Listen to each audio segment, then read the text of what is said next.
نستهديه ونؤمن به ونتوكل عليه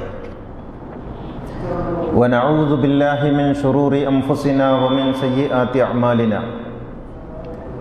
من يهد الله فهو المهتد ومن يضلل فلن تجد له وليا مرشدا أشهد أن لا إله إلا الله وحده لا شريك له وأشهد أن نبينا محمدا عبده ورسوله أرسله بالهدى ودين الحق ليظهره على الدين كله ولو كره المشركون اللهم صل على محمد وآل محمد كما صليت على إبراهيم وآل إبراهيم وبارك على محمد وآل محمد كما باركت على إبراهيم وآل إبراهيم في العالمين إنك حميد مجيد يا أيها الذين آمنوا اتقوا الله حق تقاته فلا تموتن إلا وأنتم مسلمون أعوذ بالله من الشيطان الرجيم بسم الله الرحمن الرحيم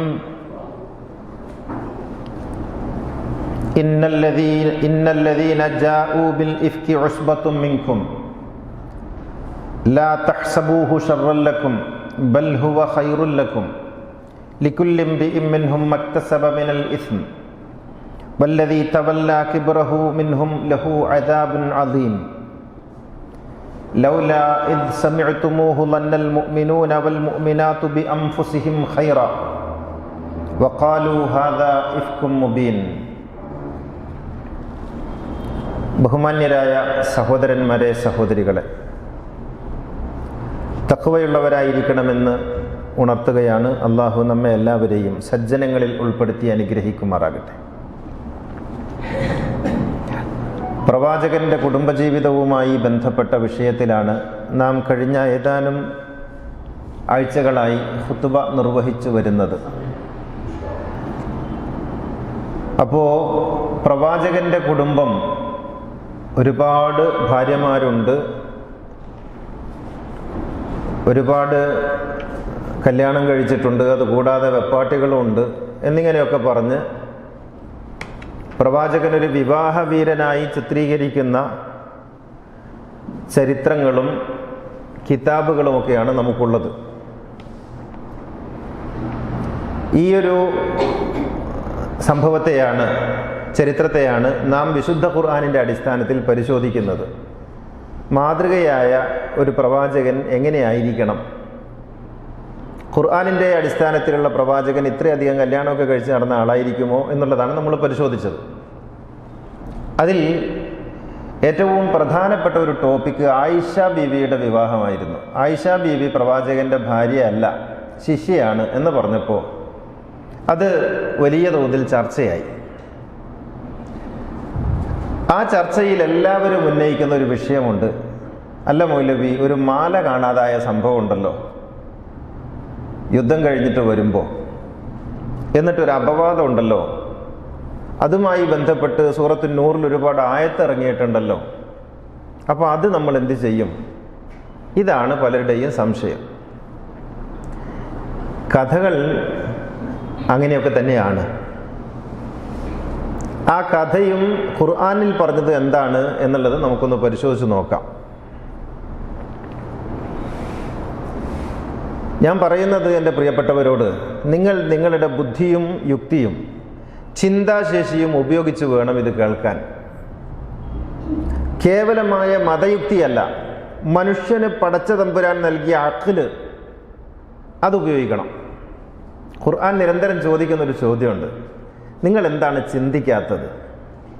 നിങ്ങളുടെ ചിന്തയ്ക്ക് ആരാണ് താഴിട്ട് പൂട്ടിക്കളഞ്ഞത്? നിങ്ങൾ എന്താണ് ബുദ്ധി ഉപയോഗിക്കാത്തത്? അഫലാ തഅഖിലൂൻ അഫലാ യതദബ്ബറൂനൽ ഖുർആൻ അം അലാ ഖുലൂബിൻ അഖ്ഫാലുഹാ എന്നിങ്ങനെ ചോദിക്കുന്നുണ്ട്. നിങ്ങളുടെ ബുദ്ധിക്ക് എന്താണ് പറ്റിയത്? ചിന്തിക്കാത്തവർ ഏറ്റവും നികൃഷ്ട ജീവികളാണെന്ന് ഖുർആൻ പറയുന്നു. അതുകൊണ്ട് നിങ്ങൾ ചിന്താപൂർവം, ആലോചനാപൂർവം ഇത് കേൾക്കണം, ഇത് ശ്രദ്ധിക്കണം. നമുക്ക് ഖുർആനിൽ പറഞ്ഞ കാര്യങ്ങൾ എന്താണെന്ന് ആദ്യം പരിശോധിക്കാം. നിങ്ങൾ ഇന്നേ വരെ ഒരു കഥയും കേട്ടിട്ടില്ലെന്ന് വിചാരിക്കുക. നിങ്ങൾ ആദ്യമായിട്ട് ഖുർആൻ വായിക്കുന്നവരാണെന്ന് വിചാരിക്കുക. അപ്പോൾ നിങ്ങൾക്ക് ഈ ആയത്തുകളിൽ നിന്ന് എന്ത് മനസ്സിലാകുന്നു എന്ന് നിങ്ങൾ ചിന്തിക്കണം. കുറേ കഥകൾ പഠിച്ചു വന്നിട്ട് ഖുർആൻ വായിക്കണമെന്ന് ആരും പറയില്ലല്ലോ. ഒരാൾ ബൈബിൾ നിങ്ങളുടെ കയ്യിൽ തരുമ്പോൾ അച്ഛൻ പറയോ നിങ്ങൾ കുറേ കഥകൾ പഠിക്കണം എന്നിട്ട് ബൈബിൾ വായിച്ചാലേ മനസ്സിലാവുള്ളൂ എന്ന് പറഞ്ഞാൽ ആ ബൈബിൾ അവിടെ വെക്കും. നിങ്ങളുടെ കയ്യിൽ ഋഗ്വേദം തരുന്നു അല്ലെങ്കിൽ യജുർവേദം തരുന്നു, എന്നിട്ട് പറയുന്നു നിങ്ങൾ കുറേ കഥകൾ പഠിച്ചിട്ട് ഏത് വായിക്കാവൂ എന്നാലേ നിങ്ങൾക്ക് തിരിയൂ എന്ന് പറയാൻ പറ്റുമോ? ഇല്ലല്ലോ. വേദം വേദത്തിൻ്റെ സ്വഭാവത്തിൽ സ്വതന്ത്രമായി സംസാരിക്കണം, സ്വതന്ത്രമായി സംവദിക്കണം. അപ്പോൾ ഒരുപാട് കഥകളുടെ പരിസരത്ത് നിന്നുകൊണ്ടല്ല വേദത്തെ മനസ്സിലാക്കേണ്ടത്. വേദം സ്വതന്ത്രമായി മനസ്സിലാക്കപ്പെടണം. കഥകൾ പിന്നീടുണ്ടായതല്ലേ. ഇനി ഖുർആൻ എന്ത് പറഞ്ഞു? ഖുർആൻ പറയുന്നു വല്ലദീന യർമൂനൽ മുഹ്സനാത്തി. സൂറത്തുൻ നൂറിലെ 11-ാമത്തെ ആയത്ത് ആരംഭിക്കുന്നത് ഇങ്ങനെയാണ്. ഇവിടെ മുതലാണ് ആ കഥയും തുടങ്ങുന്നത്. ഏത് കഥ നമുക്ക് പറയാം. വല്ലദീന യർമൂനൽ മുഹ്സനാത്തി സുമ്മ ലം യഅ്തു ബിഅർബഅതി ശുഹദാ ഫജ്ലിദൂഹും 80 ജൽദ വലാ തഖ്ബലൂ ലഹും ഷഹാദതൻ അബദ ഉലൈക ഹുമുൽ ഫാസിഖൂൻ.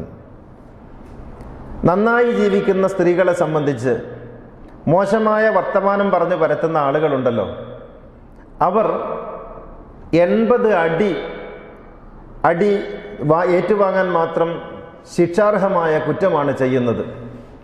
അത്തരക്കാരുടെ സാക്ഷ്യം പോലും ഒരു കാലത്തും സ്വീകരിക്കരുത്. അവർ തെമ്മാടികളാണ്. ഇതാണ് ആയത്തിൽ പറയുന്നത്. ഇതൊരു പൊതു പ്രസ്താവനയാണ്.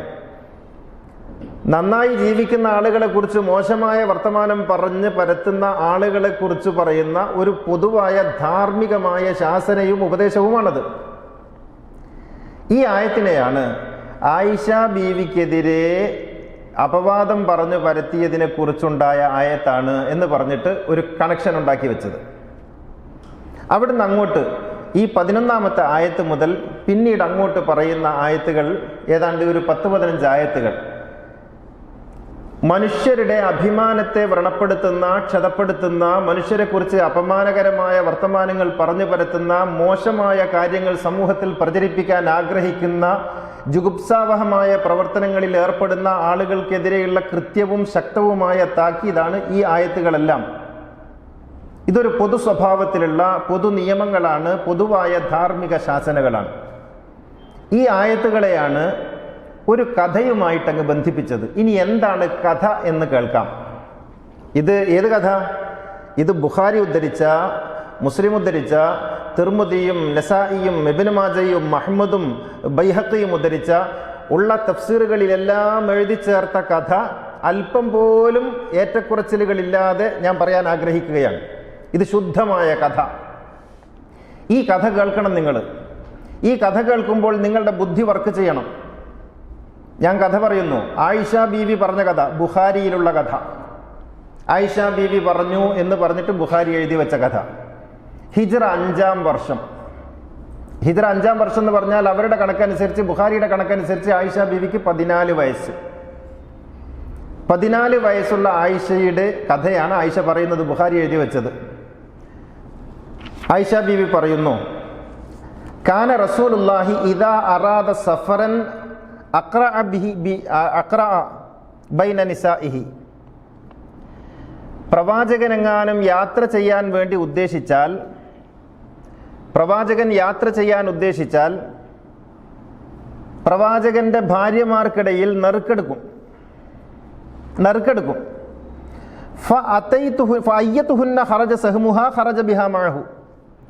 ആരുടെ നെറുക്കാണോ വരുന്നത് അയാളെയും കൂട്ടിയിട്ടാണ് പ്രവാചകൻ പോകുന്നത്. ഓർക്കണം. ആയിഷ ബീവി പറയാണ്, ഫലമ്മ കാനത്ത് ഗസ്വത്തു ബനിൽ മുസ്തലിഖ്. ബനിൽ മുസ്തലിഖ് യുദ്ധത്തിന്റെ സമയമായപ്പോൾ, ഹിജ്റ 5-ാം വർഷമാണ് കേട്ടോ. അക്കൊല്ലം തന്നെ വേറൊരു യുദ്ധം ഉണ്ടായിട്ടുണ്ട്, ഖന്തഖ് യുദ്ധം. അത് ശവ്വാലിലായിരുന്നു, ഇത് ഷഅബാനിലാണ്. അപ്പം ഒന്ന് ഷഅബാനിലാണ്, ഒന്ന് ശവ്വാലിലാണ്. നിരന്തരം യുദ്ധം ചെയ്യലാ പ്രവാചകന്റെ പണി. ബുഖാരി ഈ 2 മാസം കൂടുമ്പം ഷഅബാനിൽ യുദ്ധം ചെയ്ത് വന്നിട്ടേ ഉള്ളൂ. പിന്നെ ശവ്വാലിൽ യുദ്ധം ചെയ്യാൻ വേണ്ടി പോവുകയാണ്. യുദ്ധം ചെയ്യാൻ വേണ്ടി പോകുമ്പോഴും പെണ്ണുങ്ങൾ ഒഴിവാക്കുന്ന പരിപാടിയില്ല, നെറുക്കെടുക്കും. ഇത് ടൂറ് പോകല്ലോ, യുദ്ധത്തിന് പോവാണ്, അപ്പോഴും നെറുക്കെടുത്തു. അങ്ങനെ അഖ്റാ ബൈന നിസാഇഹി കമാ കാന യസ്നഉ. ബുഖാരി പറയാണ്, സാധാരണ ചെയ്യാറുള്ളത് പോലെ ഈ യുദ്ധത്തിന് പോകുമ്പോഴും നെറുക്കിട്ടു. ഫഹറജ സഹ്മി അലൈഹിന്ന, എനിക്കാണ് നെർക്ക് വന്നത്. ഫഹറജ ബി റസൂലുള്ള, അങ്ങനെ എന്നെ കൊണ്ട് റസൂൽ പോയി യുദ്ധത്തിന് പോകുമ്പോഴും. അപ്പം എല്ലാ സഹാബികൾക്കും ഭാര്യമാരെ കൂട്ടാൻ ഓപ്ഷൻ ഉണ്ടോ എന്നും ചോദിക്കരുത്, കഥയിൽ ചോദ്യമില്ലല്ലോ, നിങ്ങൾ ചിന്തിക്കണം. അങ്ങനെ ഇവിടെ ഒന്നല്ല പ്രശ്നം. വക്കുന്തു ഇദാ റഹല ബൈരി ജലസ്തു ഫി ഹൗദജി സുമ്മ യഅത്തിൽ ഖൗമുൽ ലദീന യുറഹലൂന ഹൗദജി ഫി ബൈരി. ഞാൻ എൻ്റെ ഒട്ടകത്തിൻ്റെ കട്ടിലിരിക്കും. അപ്പോൾ കുറേ ആൾക്കാർ വന്നിട്ട് ഈ കട്ടിൽ പൊക്കിയിട്ട് ഒട്ടകത്തിൻ്റെ പുറത്ത് വെക്കും. വയഹ്മിലൂനി ഫയഖുദൂന ബി അസ്ഫലിൽ ഹൗദജി, അതിൻ്റെ അടിയിൽ പിടിച്ചിട്ട് വെക്കും. ഫയർഫഊനഹു ഫയലഊനഹു അലാ ലഹരിൽ ബൈരി, ഒട്ടകത്തിൻ്റെ പുറത്ത് അത് വെച്ചിട്ട് ഫയശുദ്ദൂനഹു ബിഹിബാലിഹി, കയറ് കൊണ്ട് അത് ബന്ധിക്കും. സുമ്മ യഖുദൂന ബി റഅസിൽ ബൈർ, പിന്നെ അവർ ഒട്ടകത്തിൻ്റെ മൂക്കയറ് പിടിച്ചിട്ട് നടക്കും. ഇങ്ങനെയാണ് സംഭവം ഉണ്ടാവല്. ഞാനൊരു കൂടാരത്തിൽ കയറിയിരിക്കും. ആ കൂടാരം കുറേ ആൾക്കാർ പൊക്കിയിട്ട് ഒട്ടക പുറത്ത് വെക്കും, എന്നിട്ട് കെട്ടിയിട്ട് പോകും. ശരി, അങ്ങനെയൊക്കെ തന്നെ ആയിരിക്കും. ഫയന്തലിഖൂന ബിഹി, അവരെന്നെ കൊണ്ടുപോയി. പിന്നെ ഈ കൂടാരവും കൊണ്ടുപോയി. ഖാലത്ത്, ആയിഷ ബീവി പറയുന്നു, ഫലമ്മ ഫറഗ റസൂലുള്ളാഹി മിൻ സഫരിഹി ദാലിക. അങ്ങനെ യുദ്ധമൊക്കെ കഴിഞ്ഞു. യുദ്ധം കഴിഞ്ഞു എന്ന് പറഞ്ഞാൽ അത് രസമുള്ള ചരിത്രമാണ്. ബനുൽ മുസ്തലിഖ് ഗോത്രത്തിന് അങ്ങോട്ട് പോയിട്ട് ആക്രമിക്കുകയാണ്. അവരിങ്ങോട്ടേക്ക് ആക്രമിച്ചേക്കുമോ എന്ന് ഭയപ്പെട്ട് പ്രവാചകൻ അങ്ങോട്ട് ഓർക്കാപ്പുറത്ത് ആക്രമിക്കുകയായിരുന്നു എന്നാണ് ബുഖാരി എഴുതി വെച്ചത്. അക്രമാണല്ലോ മുഹമ്മദ് നബിയുടെ പ്രധാനപ്പെട്ട പണി ബുഖാരിയുടെ ഭാഷയിൽ. അങ്ങനെ പോയിട്ട് പിന്നെ യുദ്ധം ചെയ്തു. അവരെ മുഴുവനും ബന്ദികളാക്കി. ആണുങ്ങളെയും പെണ്ണുങ്ങളെയും കുട്ടികളെയും ഒക്കെ ബന്ദികളാക്കി. അവരുടെ മൊത്തം സ്വത്ത് അടിച്ചെടുത്തോണ്ടാണ് പോരുന്നത്. ഇതൊക്കെ ദിവസങ്ങളെ കൊണ്ടാണ്. ബനുൽ മുസ്തലിഖ് യുദ്ധങ്ങൾ വായിച്ചാൽ മതി. ഞാൻ ഈ ജമാഅത്തെ ഇസ്ലാമിക്കാരോടൊക്കെ പറയുന്നത്, നിങ്ങൾ മൗദൂദിയുടെ തഫീമുൽ ഖുർആൻ വായിക്കണം. എനിക്ക് ആകെപ്പാടുള്ള പ്രാർത്ഥന ജമാഅത്തുകാർക്ക് തഫീമുൽ ഖുർആൻ വായിക്കാനുള്ള തൗഫീക്ക് കൊടുക്കണേ എന്നാണ്. മുജാഹിദുകൾക്ക് അമാനി മൗലവിയുടെ തഫ്സീർ വായിക്കാനുള്ള തൗഫീക്ക് കൊടുക്കണേ എന്നാണ്.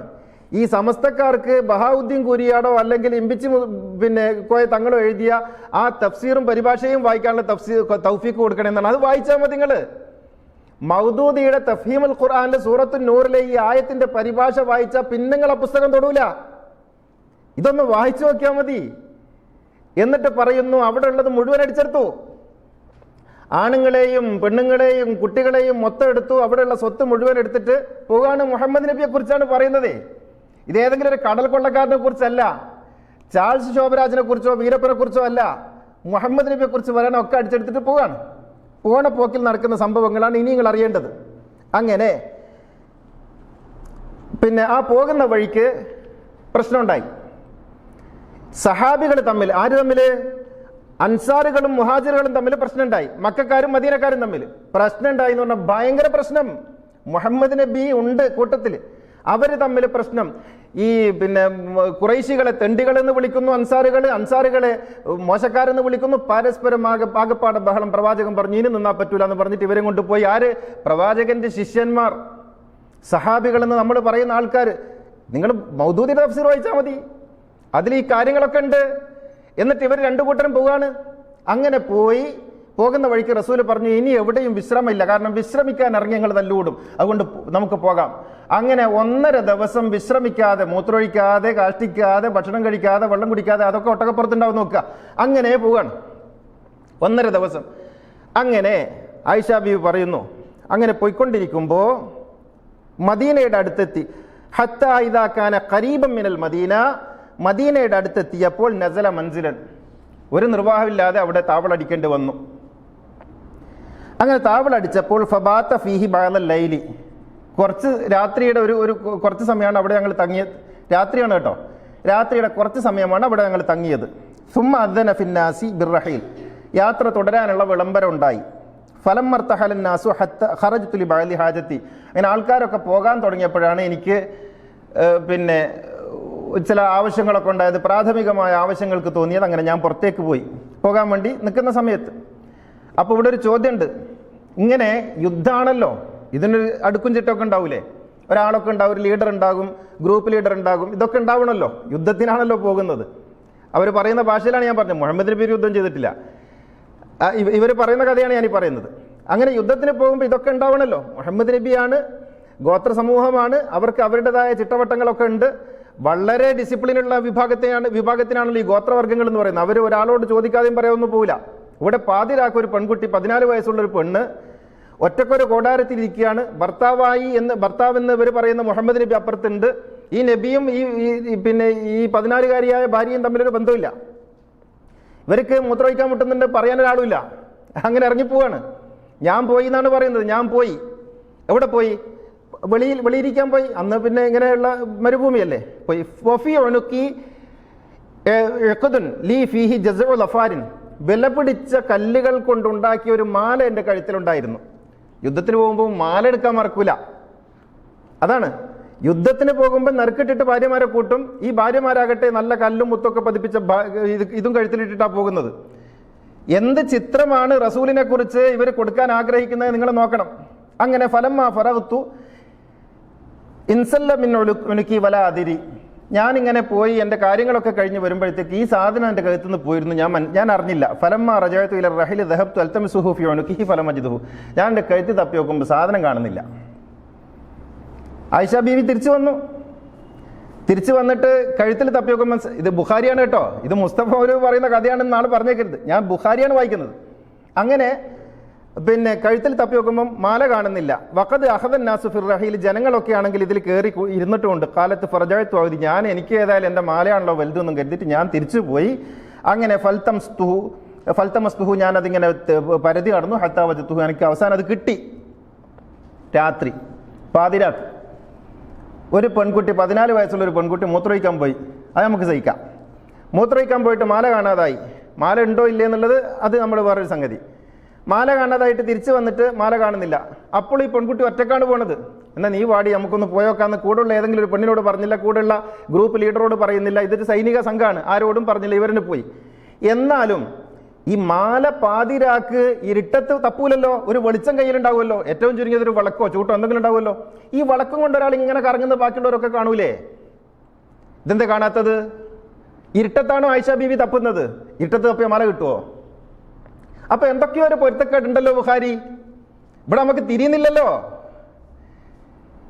ഈ ആയിഷ ബീവി മാല കാണുന്നില്ല എന്ന് പറയുന്നു.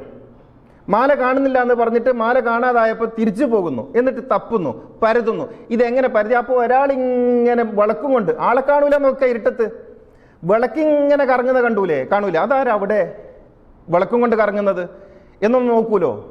അതാരും കണ്ടില്ല. ഇരുട്ടത്ത് തപ്പി മാല കിട്ടി. കഥയാണല്ലോ ഇതൊക്കെ, പിന്നെ മറന്നുപോവാണ്. ഇരുട്ടത്ത് തപ്പിയിട്ട് മാല കിട്ടി. അങ്ങനെ വജാഅ ഖിലാഫിയൽ ഖൗമുല്ലദീന കാനൂ യുറജ്ജിലൂന ലിൽ ബഈർ ഫഖദ് ഫറഗൂ മിൻ റിഹലതിഹി ഫഅഖദുൽ ഹൗദജ് വഹും യظنون അന്നി ഫീഹി കമാ കുന്തു അസ്നഉ. എൻ്റെ ഈ കൂടാരം എടുക്കുന്ന ആൾക്കാർ വന്നിട്ട് കൂടാരെടുത്ത് ഒട്ടകപ്പുറത്ത് വെച്ചു. അവർ വിചാരിച്ചു ഞാൻ അതിനകത്തുണ്ട് എന്ന്. പിന്നെ അതിന് കാരണം പറയുന്നത്, എനിക്ക് തീരെ തൂക്കം ഉണ്ടായിരുന്നില്ല, ഞാൻ അതിനകത്തുണ്ടെന്ന് ഇവർ വിചാരിച്ചു വെച്ചു എന്നാണ്. അപ്പോൾ പൊട്ടന്മാർ ഇതിൻ്റെ കൂടാരത്തിൻ്റെ വാതിൽ തുറന്നിട്ടുണ്ടോ ഇല്ലെന്ന് അറിയില്ല. ഇനി പെണ്ണാണല്ലോ എന്ന് കരുതി വാതിൽ തുറക്കുന്നില്ലെങ്കിൽ എന്തെങ്കിലും ഒരു ഒച്ച ഉണ്ടാക്കൂലേ, ഇതിനകത്തുണ്ടോ ഞങ്ങൾ എടുക്കട്ടെ, കാരണം ഇവർ കിടക്കുകയാണെങ്കിൽ ഞെട്ടിപ്പോകൂലേ? ഇത് അങ്ങ് എടുത്തങ്ങ് പൊക്കുന്ന, ഇത് കിടക്കുകയാണെങ്കിൽ ഞെട്ടൂലേ, ഇരുന്നാണെങ്കിൽ വീഴൂലേ?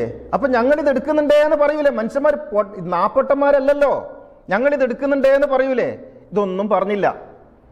കഥ ഉണ്ടാക്കുമ്പോൾ അല്പം ആലോചിക്കണ്ടേ ബുഖാരി? അങ്ങനെ എടുത്തങ്ങ് വെച്ചു. എന്നിട്ട് പറയുന്നിടത്തൊന്നും വിട്ടുപോയിട്ടില്ല. ഫശദ്ദൂഹു അലൽ ബഈരി, അവർ കയറുകൊണ്ട് കെട്ടി. ആയിഷ ബീവി കണ്ടതുപോലെയാണ് പറയുന്നത് കേട്ടോ. അവർ കയറുകൊണ്ട് കെട്ടി. അങ്ങനെ വലം യശുക്കു അന്നി ഫിഹി സുമ്മ അഖദു ബിറസിൽ ബൈരി, എന്നിട്ട് അവർ ഒട്ടകത്തിന്റെ മൂക്ക് കയറും പിടിച്ചിട്ട് പോലും പോയി. ഞാൻ അതിനകത്തുണ്ട് എന്നാണ് വിചാരം. മെലിഞ്ഞത് കൊണ്ട് തിരിഞ്ഞില്ല എന്നാണ്. ഇതേ ബുഖാരി വേറൊരു ഹദീസ് പറയുന്നുണ്ട്. നബിയും ആയിഷ ബീവിയും ഓട്ട മത്സരം നടത്തിയപ്പോൾ ആയിഷ ബീവി തോറ്റുപോയി തടിയുള്ളത് കൊണ്ട് എന്ന്. അത് വേറെ പറഞ്ഞിട്ടുണ്ട്. അപ്പൊ ഇത് തമ്മിൽ എങ്ങനെ ചേരുക? ആയിഷ ബീവിയും നബിയും തമ്മിൽ ഓട്ട മത്സരം നടത്തിയപ്പോൾ ആദ്യം ജയിച്ചു നബി. അന്ന് നബിയായിരുന്നു, തടി ആയിഷ ബീവി മെലിഞ്ഞിട്ടായിരുന്നു. പിന്നെ കുറച്ച് കഴിഞ്ഞപ്പോൾ നബിയുടെ കൂടെ കൂടിയപ്പോൾ 1-2 കൊല്ലം കൊണ്ട് ആയിഷ ബീവി അങ്ങ് തടിച്ചു. ഓട്ട മത്സരം നടത്തിയപ്പോൾ ആയിഷ ബീവി തോറ്റുപോയി എന്ന് ബുഖാരി തന്നെ എഴുതി വെച്ചിട്ടുണ്ട്. അത് എഴുതി വെച്ച വേറെ സന്ദർഭത്തിലായിരുന്നു, ഇത് എഴുതി വെച്ച വേറെ സന്ദർഭത്തിൽ. അതുകൊണ്ട് തമ്മിൽ ഒത്തുനോക്കാൻ കഴിഞ്ഞില്ല. എന്നിട്ട് ഫഹ്തമലുഹു ഫശദ്ദുഹു അൽ ബൈർ വലം യശുക്കു, അങ്ങനെ അവർ പോയി. അങ്ങനെ ഞാൻ വറജഅതു ഇലൽ അസ്കരി, ഞാനിങ്ങനെ ഈ സൈനിക താവളത്തിൻ്റെ അടുത്തേക്ക് തിരിച്ചു വന്ന് നോക്കുമ്പോൾ വമാ ഫീഹി ദാഇൻ വലാ മുജീബുൻ, ഒരാളെയും കാണുന്നില്ല. ഞാൻ കുറേ വിളിച്ചു നോക്കി, ആരെയും കാണുന്നില്ല. ഖദ് ഇൻതലഖന്നാസു, ജനങ്ങളൊക്കെ പോയി. അപ്പോൾ ഇവിടെ നമുക്ക് കുറേ ചോദ്യമുണ്ട്. ഈ ഒരു സ്ത്രീ ഒരു പ്രവാചകന്റെ ഭാര്യ, പ്രവാചകന്റെ ഉത്തരവാദിത്തമല്ലേ, ഭാര്യയല്ലേ, അതും 14 വയസ്സുള്ള ഒരു പിഞ്ചു ഭാര്യ. അങ്ങനെ ഉണ്ടല്ലോ, പിഞ്ചു ഭാര്യ. ഈ പിഞ്ചു ഭാര്യ ഇരിക്കുമ്പോൾ ഒന്ന് ചോദിക്കണ്ടേ, ഭാര്യ അവിടെ ഉണ്ടോ എന്ന് ചോദിക്കണ്ടേ, പ്രവാചകൻ വന്നോക്കണ്ടേ പാതിരാക്ക് പോകുമ്പോൾ? ഇത് ഭർത്താവിൻ്റെ കടമയല്ലേ? നറുക്കിട്ടിട്ട് കൂട്ടിയാൽ മതിയോ? എന്നിട്ട് വന്ന് ചോദിക്കണ്ടേ? ചോദിച്ചില്ല, ഉണ്ടോയെന്നറിഞ്ഞില്ല. എന്നിട്ട് ഇവിടെ ഒന്നല്ല രസം. അങ്ങനെ കദിന്തലക്കന്നാസു, ജനങ്ങളെല്ലാവരും പോയി. അങ്ങനെ ബിജിൽബാബി, ഞാൻ എൻ്റെ ഈ തുണിയൊക്കെ വിരിച്ചിട്ട് സുമ്മൽ തജഅതു ഫീ മക്കാനിലേത്, ഞാൻ ആ മരുഭൂമിയിൽ കടന്നു. വാറഫ്തു അല്ലോ ഖദിഫ്തഖദൂനി ഖദ് റജഉ ഇലയ്യ, അവരാരെങ്കിലും തിരിച്ചു വരുമായിരിക്കും എന്നാണ് ഞാൻ വിചാരിച്ചത്. ഫവല്ലാഹി ഇന്നി ലമുൽതജഅത്ത്, ഞാൻ അവിടെ ഇങ്ങനെ കടന്നു ഉറങ്ങിപ്പോയി. കുറച്ച് കഴിഞ്ഞപ്പോൾ ഇത് മർറബി സഫ്വാൻ ബിൻ മുഅത്തൽ, സഫ്വാൻ എന്ന് പറയുന്ന ആൾ വന്നു. വഖദ് കാന തഖല്ലഫ അനിൽ അസ്കരി ബഅലി ഹാജത്തി, മൂപ്പര് മൂത്രമൊഴിക്കാൻ പോയിട്ട് ബേക്കിലായി പോയ ആളാണ്. നോക്കണേ, മൂത്രമൊഴിക്കാൻ പോയിട്ട് ബേക്കിലാകുന്ന പതിവ് പരിപാടിയാ ഇത്. ഇതിലൊക്കെ എഴുതി വെച്ചിരിക്കുന്നത് സ്വത്ത് അല്ല എന്തെങ്കിലും കളഞ്ഞു പോയിട്ടുണ്ടോ നോക്കാൻ വേണ്ടി. അങ്ങനെയല്ല. ആയിഷ ബീവി പറഞ്ഞതായിട്ട് ബുഖാരി എഴുതുന്നത് വഖദ് കാന തഖല്ലഫ അനിൽ അസ്കരി ബഅലി ഹാജത്തി, മൂപ്പര് മൂത്രമൊഴിക്കാൻ പോയിട്ട് ബേക്കിലായി പോയ ആളാണെന്നാണ്. മൗദൂദി എഴുതിയത് മൂപ്പർക്ക് ഉറക്കിൻ്റെ അസുഖം ഉണ്ടായിരുന്നു, അതുകൊണ്ട് ഉറങ്ങിപ്പോയതാണെന്നാണ്. എന്തായാലും ഇതിലൊക്കെ കഥകൾ വായിക്കണം. ഒരു മഹാപ്രവാചകനെ കുറിച്ച് എഴുതി വെക്കുകയാണ്. സ്വന്തം അനുയായികൾ വിശുദ്ധ പുസ്തകം എന്ന് പറയുന്ന ഒരു പുസ്തകത്തിൽ എഴുതി വെക്കുകയാണ്. എന്നിട്ട് ഫലം യബിത്ത് മാനാസിഫിൽ അസ്കരി, അങ്ങനെ മൂപ്പരും ആ സംഘത്തോടൊപ്പം ഉണ്ടായിരുന്നില്ല. അങ്ങനെ മൂപ്പർ എന്നെ കണ്ടു, ഇന്നാലില്ലാഹി വ ഇന്നാ ഇലൈഹി റാജിഊൻ എന്ന് പറഞ്ഞു. എന്നെ മനസ്സിലായി. അപ്പം മൂപ്പര് ഒട്ടകപ്പുറത്തുനിന്ന് ഇറങ്ങി എന്നെ അതിൻ്റെ മേലെ കയറ്റി മൂപ്പര് കയറും പിടിച്ച് നടന്നു. നല്ല മനുഷ്യൻ. അങ്ങനെ ഉച്ചയോട് കൂടിയാണ് ഈ സംഘത്തോടൊപ്പം ഞങ്ങൾ എത്തുന്നത്. ആയിഷ ബീവി പറയുന്നു, വമാ ഫുഖിത്തു ഹത്താ അസ്ബഹ്തു, അവർക്ക് ആർക്കും ഞാൻ ഇല്ലാത്ത കാര്യം ഉച്ചവരെ തിരിഞ്ഞിട്ടില്ല എന്ന്. നിങ്ങൾ നോക്കണേ, ഉച്ചവരെ രാത്രി പുറപ്പെട്ടിട്ട് നട്ടുച്ച വരെ ഇവർക്കാർക്കും ഞാൻ അവിടെ എത്തുന്നത് വരെ ഞാൻ ഇല്ലാത്ത കാര്യം മനസ്സിലായിട്ടില്ല. ഭർത്താവായ റസൂലിന് മനസ്സിലായിട്ടില്ല, കൂടെയുള്ള സ്ത്രീകൾക്ക് മനസ്സിലായിട്ടില്ല, കൂടെയുള്ള പുരുഷന്മാർക്ക് മനസ്സിലായിട്ടില്ല, ഈ കൂടാരം എടുക്കുകയും വെക്കുകയും ചെയ്യുന്ന ആളുകൾക്കൊന്നും മനസ്സിലില്ല. ഇവരൊരു കൂടാരം ഒരു താവള അടിച്ചിട്ട് അവിടെ വീണ്ടും ഇറക്കി വെച്ചിരിക്കുകയാണ്. അപ്പോൾ ഇറക്കി വെച്ചപ്പോൾ ഇതിനകത്ത് ആളുണ്ടോ ഇല്ലെന്നും അവർ നോക്കിയിട്ടുമില്ല. ഇറക്കി വെക്കുന്നവർക്ക് ഇറക്കി വെക്കൽ പണി. അങ്ങനെയാണല്ലോ. ഇങ്ങനെ പ്രവാചകനെയും പ്രവാചകന്റെ ശിഷ്യന്മാരെയും കുറിച്ച് എഴുതി വച്ചിരിക്കുന്നു ഈ ബുഖാരി ഉൾപ്പെടെയുള്ള ഹദീസ് ഗ്രന്ഥങ്ങളും തഫ്സീർ ഗ്രന്ഥങ്ങളും. എന്നിട്ട് ഇത് പ്രചരിപ്പിച്ചു എന്നാണ്. ആയിഷയും സഫ്വാനും തമ്മിൽ ബന്ധമുണ്ടെന്ന് ആരൊക്കെ പ്രചരിപ്പിച്ച ആൾക്കാരുടെ പേര് കേൾക്കണ്ടേ? ഒന്ന് ഹസ്സാൻ ബിൻ സാബിത്ത്, മഹാനായ കവി. മറ്റൊന്നാരാണ്? ഹംന ബിന്ത് ജഹ്ഷ്, പ്രവാചകന്റെ ഭാര്യ എന്ന് പറയുന്ന ആളുടെ സഹോദരിയായിട്ടുള്ള ആള്. അതെന്താണ്? അത് തൻ്റെ സഹോദരിയുടെ ഭർത്താവായ റസൂലിൻ്റെ മറ്റൊരു ഭാര്യയായ ആയിഷയെക്കുറിച്ച് അപവാദം പറയാൻ ഇവർക്ക് ഭയങ്കര താല്പര്യമാണ്. അവരും പറഞ്ഞു. പിന്നെ അലി ഇബ്നു അബി താലിബും പറഞ്ഞു. ഇങ്ങനെ റസൂലിനോട് അടുത്ത് നിൽക്കുന്ന ആളുകളൊക്കെ ഈ അപവാദം പ്രചരിപ്പിച്ചവരിൽ പെടുത്തി. നിങ്ങൾ ആലോചിച്ച് നോക്കണം. അങ്ങനെ അപവാദം. എന്നിട്ടോ റസൂൽ എന്ത് ചെയ്തു? റസൂൽ ഈ അപവാദം കേൾക്കേണ്ട താമസം ആയിഷയെ പിടിച്ചിട്ട് ആയിഷാന്റെ വീട്ടിൽ കൊണ്ടുവന്നാക്കി. നിങ്ങളെ മോളെ നിങ്ങൾ പോറ്റിക്കോളി എന്ന് പറഞ്ഞു. എന്നിട്ട് അവിടെ ആയിഷ ബീവി അവിടെ നിന്നു. പനി പിടിച്ചു.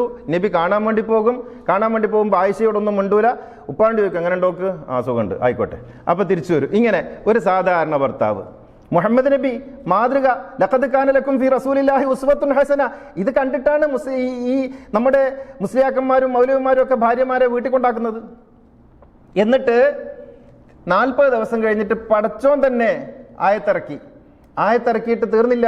പ്രവാചകൻ ആയിഷ ബീവിയുടെ നിരപരാധിത്വം പറയാൻ വേണ്ടി മെമ്പറിൽ കയറിയിട്ട് കാര്യങ്ങൾ പറയുമ്പോൾ അൻസാറുകളിൽപ്പെട്ട ഹസ്റജും ഔസും ഹസ്റജും തമ്മിൽ ബഹളായി. നിങ്ങളാ പറഞ്ഞത്, ഞങ്ങളാ പറഞ്ഞത്. അങ്ങനെ അങ്ങോട്ടും ഇങ്ങോട്ടും അടി. പള്ളിയിൽ മസ്ജിദ് നബവിയിൽ ബഹളം. അവസാനം ഖുത്ബ പൂർത്തിയാക്കാതെ റസൂൽ മെമ്പറിൽ നിന്ന് ഇറങ്ങി വന്നിട്ട് ആ പ്രശ്നം തീർത്തിട്ട് വീണ്ടും മെമ്പറിൽ കയറിയിട്ട് ഖുത്ബ പൂർത്തിയാക്കിയെന്ന് മൗദൂദ് എഴുതി വെച്ചിട്ടുണ്ട്. ഒന്ന് വായിച്ചു നോക്കണം.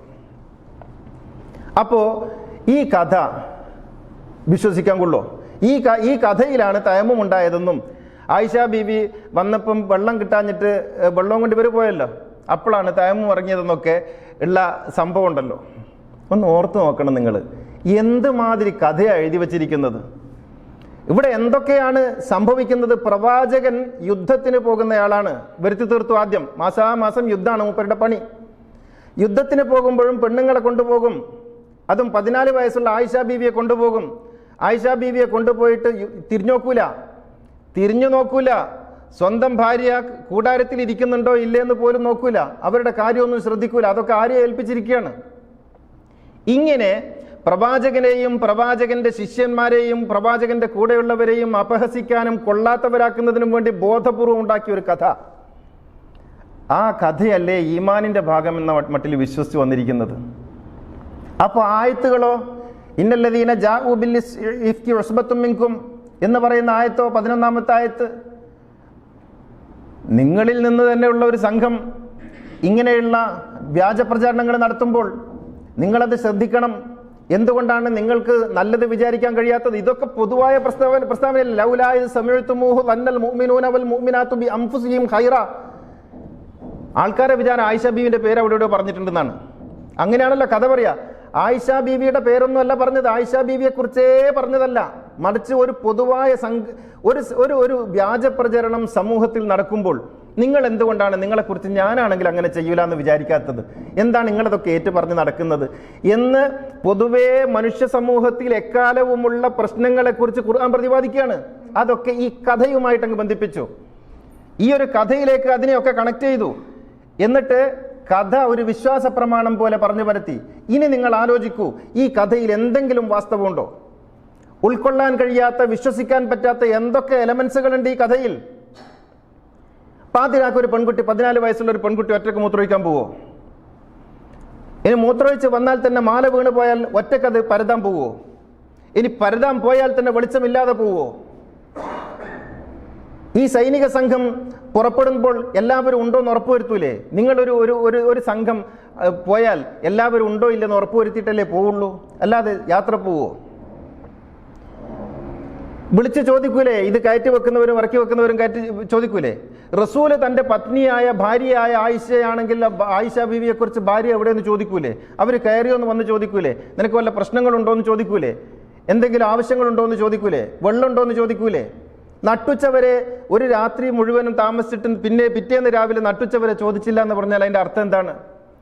എന്താണ് സഫ്വാൻ എന്ന് പറയുന്ന സഹാബി അപ്പുറത്ത് ഇതുപോലെ ഒറ്റക്കായി പോയത്? എങ്ങനെയാണ് ഇവർ ഒന്നിച്ചു വരുന്നത്? ഇതൊക്കെ ബോധപൂർവ്വം ഉണ്ടാക്കുന്നതല്ലേ? ഒന്ന് ആലോചിച്ചാൽ പോരെ?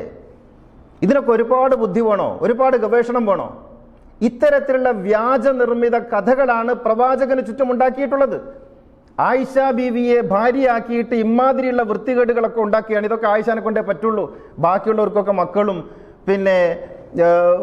പ്രായമൊക്കെ ഉണ്ട്, അവരെക്കുറിച്ചൊന്നും ഇങ്ങനെ ഉണ്ടാക്കാൻ പറ്റില്ല. അപ്പോൾ ഇമാതിരി കഥകളൊക്കെ ഉണ്ടാക്കണമെങ്കിൽ ഒരു 14-കാരി വേണം. അതിന് ഒരു 14-കാരി അവിടെ പ്രതിഷ്ഠിച്ചു. 6 വയസ്സിൽ കല്യാണം കഴിച്ചു, 9-ാം വയസ്സിൽ വീട്ടിൽ കൂടി, 14 വയസ്സിൽ ഇങ്ങനെയൊക്കെ ഉണ്ടായി. ഇങ്ങനെ ഇതുണ്ടാക്കി വെച്ചു. ഈ ബിംബം ഉണ്ടാക്കി വെച്ചിട്ടാണ് ഈ കഥകളൊക്കെ ഉണ്ടാക്കുന്നത്. ഇതൊന്ന് ആലോചിച്ചാൽ മതി. ഇത്തരത്തിലുള്ള കഥകളാൽ സമ്പന്നമാണ് പ്രവാചകനെ കുറിച്ച് എഴുതിയ എല്ലാ ചരിത്രവും. അത് സീറയാണെങ്കിലും മഗാസിയാണെങ്കിലും താരീഖാണെങ്കിലും ഹദീസാണെങ്കിലും തഫ്സീറാണെങ്കിലും എല്ലാം അങ്ങനെയാണ്. ആലോചിച്ചു നോക്കൂ. ഒരു മാതൃകാ പുരുഷനെക്കുറിച്ച്, ഒരു ലോക ഗുരുവിനെക്കുറിച്ച്, ഒരു മഹാജ്ഞാനിയെക്കുറിച്ച്, ഒരു തിരുദൂതരെക്കുറിച്ച് ഇമാതിരി വൃത്തികേടുകൾ എഴുതി വെച്ചിട്ട് എന്നിട്ട് ആ വൃത്തികേടുകൾ വെച്ചിട്ട് ചോദ്യം ചോദിക്കാൻ നമുക്ക് എങ്ങനെ സാധിക്കുന്നു? കണ്ണടച്ച് തള്ളിക്കളയണ്ടേ? എൻ്റെ റസൂൽ അങ്ങനെ സംഭവിക്കൂല. എൻ്റെ റസൂലിൻ്റെ കൂടെയുള്ളവർ അങ്ങനെ പൊട്ടന്മാരല്ല. എൻ്റെ റസൂൽ അങ്ങനെ ചെയ്യുന്നയാളല്ല. എൻ്റെ റസൂലിൽ നിന്ന് ഇത്തരത്തിലുള്ള ഒരു മോശമായ പ്രവൃത്തി ഉണ്ടാവില്ല എന്ന് വിചാരിക്കാൻ എന്തുകൊണ്ടാണ് വിശ്വാസ സമൂഹത്തിന് സാധിക്കാത്തത്? ഈ മുല്ലമാരും മൗലവിമാരും പറയുന്ന വ്യാജ കഥകളുടെ പിന്നാലെ പോകുന്നത് എന്തുകൊണ്ടാണ്? പ്രവാചകനെ കുറിച്ച് നിങ്ങളുടെ ധാരണ എന്താണ്? അള്ളാഹുവിനെ കുറിച്ചുള്ള ധാരണ എന്താണ്? ഒന്ന് ഓർത്തു നോക്കൂ നിങ്ങൾ. ഏത് റസൂലിനെയാണ് നമ്മൾ വിശ്വസിക്കുന്നത്? മുആവിയൻ കെട്ടുകഥകളിൽ അഭിരമിച്ച് കഴിയാനാണെങ്കിൽ ഒരിക്കലും മുഹമ്മദിനെ സ്പർശിക്കാൻ സാധ്യമല്ല, മുഹമ്മദിലേക്ക് എത്താനും സാധ്യമല്ല. മുഹമ്മദിനെ സ്പർശിക്കാൻ കഴിയണമെങ്കിൽ ഈ കഥകളിൽ നിന്നൊക്കെ മുക്തമായ മനസ്സ് ഉണ്ടാക്കിയെടുക്കണം. അള്ളാഹു അനുഗ്രഹിക്കുമാറാകട്ടെ. അഖൂലു ഖൗലി ഹാദാ വഅസ്തഗ്ഫിറുല്ലാഹൽ അലീം ലി വലക്കും വഅസ്തഗ്ഫിഹി അന്നി വഅൻകും വഅൻ ജമീഇൽ മുസ്ലിമീന വൽ മുഅ്മിനീന അജ്മഈന ഫസ്തഗ്ഫിറൂഹു ഇന്നഹു ഹുവൽ ഗഫൂറുർ റഹീം. അൽഹംദുലില്ലാഹ് അൽഹംദുലില്ലാഹില്ലദീ ഹദാനാ ലിഹാദാ വമാ കുന്നാ ലിനഹ്തദിയ ലൗലാ അൻ ഹദാനല്ലാഹ്.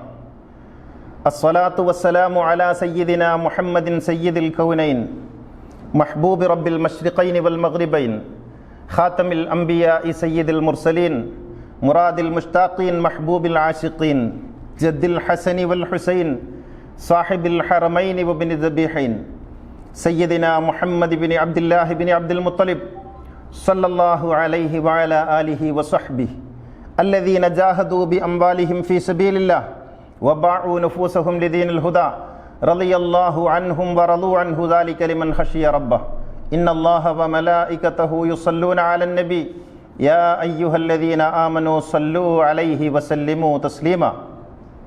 സഹോദര സഹോദരികളെ, തഖ്വയുള്ളവരായിരിക്കണമെന്നൊന്നുകൂടി ഉണർത്തുകയാണ്. ഖുത്ബയുടെ തുടക്കത്തിൽ പറഞ്ഞതുപോലെ നമ്മുടെ മുസ്ലിം സമൂഹം, കേരളീയ മുസ്ലിം സമൂഹം പ്രത്യേകിച്ചും വിവിധ സംഘടനകളിൽ ബന്ധിതരാണ്. അതിലൊരുപാട് ഗുണവും അതിലേറെ ദോഷവുമുണ്ട്. നമ്മൾ ഗുണത്തെക്കുറിച്ച് മാത്രം ആലോചിക്കാം. ഈ സംഘടനാബന്ധിതരായ സഹോദരങ്ങളോട് എനിക്ക് പറയാനുള്ളത്, നിങ്ങളുടെ സംഘടനയുടെ ഭാഗമായിട്ട് എഴുതിയിട്ടുള്ള തഫ്സീറുകളെങ്കിലും നിങ്ങൾ വായിക്കണം. അകമ്പൊരുൾ വായിക്കണം എന്നല്ല ഞാൻ പറയുന്നത്. മുജാഹിദ് വിഭാഗം അമാനി മൗലവി എഴുതിയ തഫ്സീർ ഒന്ന് വായിക്കണം. ഈ സൂറത്ത് നൂറിൻ്റെ പരിഭാഷ ഒന്ന് വായിക്കണം. ജമാഅത്തുകാർ തഫ്ഹീമുൽ ഖുർആൻ വായിക്കണം. പ്രബോധനം മാത്രം വായിച്ചാൽ പോരാ, തഫ്ഹീമുൽ ഖുർആൻ വായിക്കണം. സൂറത്ത് നൂറിൻ്റെ മൗദൂദി എഴുതിയ വ്യാഖ്യാനം വായിക്കണം. സമസ്തക്കാർക്കുണ്ട് വ്യാഖ്യാനങ്ങൾ. KV മുഹമ്മദ് മുസ്ലിയാർ കൂറ്റനാടിൻ്റെതുണ്ട്, ബഹാവുദ്ദീൻ നദ്വിയുടേതുണ്ട്. അതൊന്ന് വായിക്കണം. എന്നിട്ട് അത് വെച്ചിട്ട് നിങ്ങൾ ചിന്തിക്കണം. അത് വെച്ചിട്ട് ചിന്തിച്ചാൽ മതി. നിങ്ങൾ വേറെ സംഘടനകളുടെ പുസ്തകങ്ങളോ കിതാബുകളോ ഒന്നും വായിക്കണ്ട. അത് വെച്ചിട്ട് നിങ്ങൾ ചിന്തിക്ക്, ഇങ്ങനെയാണോ റസൂൽ? ഞങ്ങളുടെ നേതാവ് എഴുതിയിരിക്കുന്ന ഈ തഫ്സീറിൽ എഴുതിയ മുഹമ്മദ് നബി ആണോ അള്ളാഹു അയച്ച മുഹമ്മദ് നബി എന്നൊന്ന് ചിന്തിക്കണം. എങ്കിൽ മനസ്സിലാവും എവിടെയാണ് റസൂലിനെ ഇവർ കൊണ്ടുപോയി കെട്ടുന്നത് എന്ന്, ഏത് തൊഴുത്തിലാണ് കെട്ടുന്നത് എന്ന്, ആരുണ്ടാക്കിയ വഴിയിലൂടെയാണ് റസൂലിനെ കൊണ്ടുപോകുന്നത് എന്ന് മനസ്സിലാകും. കള്ളങ്ങൾ എഴുതി വച്ചിരിക്കുന്നു മുഹമ്മദ് നബിയെക്കുറിച്ച്. നിങ്ങൾ നിങ്ങളുടെ പിതാവിനെക്കുറിച്ച്, നിങ്ങൾ നിങ്ങളുടെ മാതാവിനെക്കുറിച്ച് പറയാൻ അറപ്പുള്ള കാര്യങ്ങൾ മുഹമ്മദ് നബിയെക്കുറിച്ച് വിശുദ്ധ കിതാബിൻ്റെ പേരിൽ പറയാൻ ഒരു അറപ്പുമില്ലാത്തത്, ഇതൊക്കെയാണോ മുഹമ്മദ് നബിയോട് സ്നേഹം?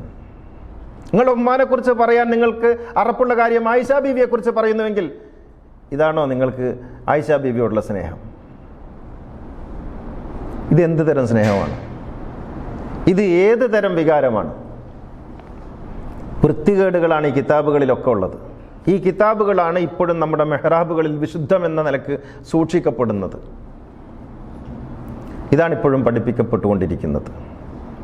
പലരും ചോദിക്കാറുണ്ട്, ഇതൊക്കെ എന്തിനാണ് മൗലവി ഇപ്പോൾ പറയുന്നത്? ഇപ്പോഴും പറയണം, എപ്പോഴും പറയണം. കാരണം ഈ കിതാബുകളൊക്കെ ഇപ്പോഴും പഠിപ്പിക്കപ്പെട്ടുകൊണ്ടിരിക്കുന്ന കിതാബാണ്. ബുഖാരി ദർസ് എന്ന് പറയുന്നത് നിങ്ങൾ അറബി കോളേജുകളിൽ പോയി നോക്ക്. ആഘോഷപൂർവ്വം ബുഖാരി ദർസ് ആഘോഷിക്കപ്പെടുന്നുണ്ട്. ഈ കള്ളങ്ങൾ പഠിപ്പിക്കുന്ന ദർസ്, റസൂലിനെ കുറിച്ച് പുലഭ്യം പഠിപ്പിക്കുന്ന ദർസ്,